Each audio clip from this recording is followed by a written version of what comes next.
Sir जहन्नुम हासिल किया सर, ये गया। भी तो कहा है कि और दहशतगर्दी के खत्म ना होने की वजह हुकूमत की नाकामी है।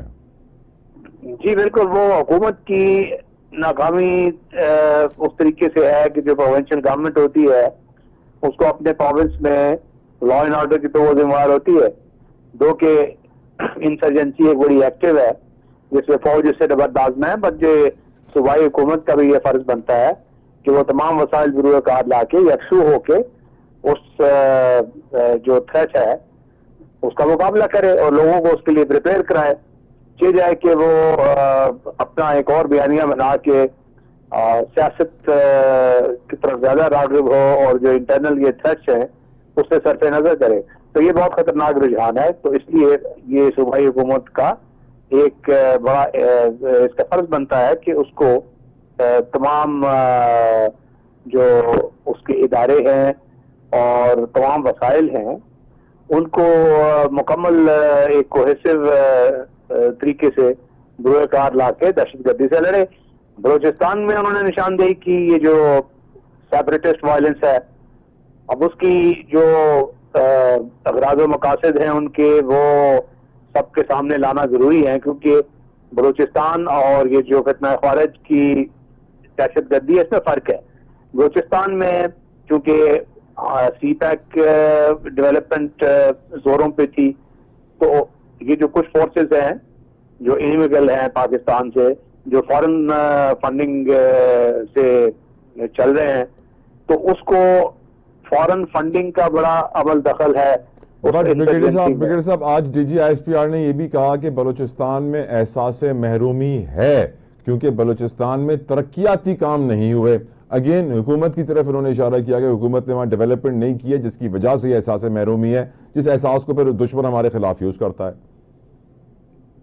देखिए, उन्होंने जो कहा, जो मेरी अंडरस्टैंडिंग है कि वो जो बलूचिस्तान एक बड़ा प्रोविंस है, उसकी बड़ी डिफिकल्ट ज्योग्राफी है और बड़ी आसानी से कोई दहशतगर्द उसको इस्तेमाल कर सकता है। बहुत बड़ा सूबा है, उसमें बेपनाह वसाइल चाहिए उसको सबको डेवलप करने में, और डेवलपमेंट खासी तौर पे हुई भी है। अभी देखें कितना इंफ्रास्ट्रक्चर बना है, मगर ज्यादा करने की जरूरत है।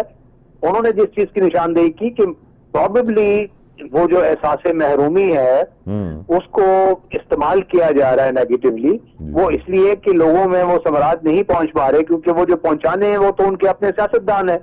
अब बलूचिस्तान असेंबली है, वहां के जो मेंबर्स ऑफ पार्लियामेंट हैं, वहां की जो कैबिनेट है, वो उन्हीं की वोटों से मुंतखब होके आए हुए हैं। और अगर वो डेवलपमेंट के फंड मेरिट पे नहीं लगाते, अगर वो जॉब्स मेरिट पे नहीं देते, तो लोगों में ये एक इज़्तिराब पैदा होना फितरी अमल है। और उसमें भी पॉकेट्स हैं कि हर एक ग्रीवेंस को उसका रिकोर्स ये नहीं होता कि आप वायलेंस से और हथियार उठा लें। ऐसी एहसास महरूमी तो खैबर पख्तूनख्वा में भी है, सिंध में भी है, पंजाब के बहुत से इलाकों में है, और क्या लोगों ने हथियार उठा लिए?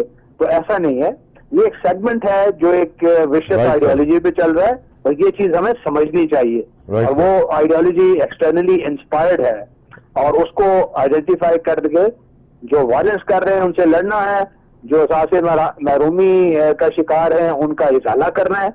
मगर इन दोनों चीजों में फर्क करना बहुत जरूरी है, बहुत जरूरी है। ब्रिगेडियर साहब, एक तरफ पाक फौज एहतसाब के अमल की एक बड़ी अच्छी मिसाल कायम कर रही है, दूसरी तरफ एक खबर हम सामने रखते हैं आपके कि साबिक आर्मी चीफ के भाई ने 47 ईयर सर्व किया PIA में और जाली इंटर की डिग्री उनकी आज पकड़ी गई है, और उनको सर कोई सजा नहीं दी जा रही, उनका एहतसाब नहीं किया जा रहा।